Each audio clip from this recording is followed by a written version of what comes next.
விடியா திமுக அரசு முழுமையாக எதையும் திட்டமிட்டு செய்யாத காரணத்தினால் மக்கள் பெரும் அவதிக்குள்ளாகி வருவதாக அதிமுக பொதுச் செயலாளரும் எதிர்க்கட்சித் தலைவருமான எடப்பாடி கே பழனிசாமி குற்றம் சாட்டியுள்ளார். வேலூரில் செய்தியாளர்களை சந்தித்த அவர், தமிழகத்தில் திமுக ஆட்சி அமைந்ததிலிருந்து சட்டம் ஒழுங்கு சீர்குலைந்து விட்டதாகவும் மக்களுக்கு பாதுகாப்பு இல்லாத ஆட்சியாக இந்த விடியா அரசு உள்ளதாகவும் சாடினார். தமிழகத்தை பொறுத்தவரைக்கும் நான் ஏற்கனவே இந்த ஆட்சி அமைந்ததிலிருந்து மக்களுக்கு பாதுகாப்பு இல்லை, சட்ட ஒழுங்கு அடியோடு சீர்கெட்டு விட்டது. எங்கே பார்த்தாலும் கொலை, கொள்ளை, திருட்டு, வழிப்பறிவு, பாலியல் வன்கொடுமை இதுதான் தொடர்ந்து நடந்துட்டு இருக்குது. நேற்றைக்கு முன்தினம் நினைக்கிறேன், எங்களுடைய உதவியாளர் வீட்டில் 6 மர்ம நபர் உள்ளே போந்தாங்க. நல்ல வேலைக்கு அது சிசிடிவி கேமரா இருந்து அதை தெரிஞ்சு நாயெல்லாம் குறைத்த காரணத்தினால சத்தம் போட்டதுனால ஓடிட்டாங்க. இப்படி எங்கே பார்த்தாலும் கொலை நடக்க நாளே கிடையாது. பத்திரிகையில் ஊடகத்திலையும் வருகிற செய்தி இதுதான் அதிகமாக இருக்குது. இந்த அரசுக்கு எவ்வளோ முறை சட்டமன்றத்திலையும் பேசினேன், அறிக்கையின் வாயிலாக தெரிவித்தேன், ஊடகத்தின் வாயிலாக தெரிவித்தேன். ஆனால் சட்ட ஒழுங்கு அடியோடு சீர்குலைஞ்சு போச்சு. இதற்கு காரணம் இன்றைக்கு தமிழகத்தில் போதைப்பொருள் அமோகமாக விற்பனையாகுது. எங்கேயுமே போதைப்பொருள் விற்பனை தடுப்பதற்கு இந்த அரசு தயாராக இல்லை.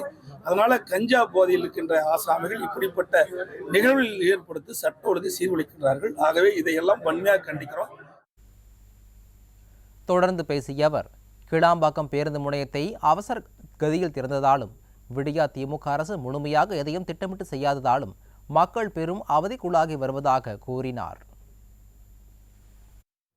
அனைத்து இந்திய அண்ணா திராவிட முன்னேற்ற கழக ஆட்சியில சென்னை மாநகரத்துல கோயம்பேட்டிருக்கின்ற போக்குவரத்து நெரிசலை குறைப்பதற்கு தான் அந்த பேருந்து நிலையத்தை அமைப்பதற்காக நடவடிக்கை எடுத்து அந்த பணி துவங்கப்பட்டது. விடியா திமுக அரசு அமைந்த பிறகு வேகமாக முழுமையாக அந்த பணி முடியாமல் அவசர கோலத்தில் அது தைப்பண்டிகையும் போது திறந்து மக்கள் எல்லாம் சென்னையிலிருந்து தங்களுடைய சொந்த ஊருக்கு செல்ல முடியாத அவதிப்பட்ட காட்சியெல்லாம் தொலைக்காட்சியிலையும் பத்திரிகையிலையும் பார்த்தோம். அதோட இந்த 2 நாளைக்கு முந்தி போக்குவரத்துறை அமைச்சர் எல்லா ஊர்களுக்கும் தடையில்லாமல் பேருந்து வசதி செய்யப்பட்டது என்று தெரிவித்தார்.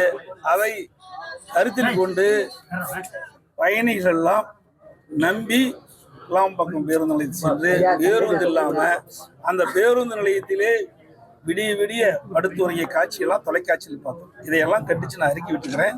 ஆகவே இந்த அரசு எதை செய்தாலும் திட்டமிட்டு செய்யாத காரணத்தினால் இன்றைக்கு மக்கள் பெரும் அவதிக்குள்ளாயிருக்கிறாங்க இந்த பேருந்து நிலையத்திற்கு.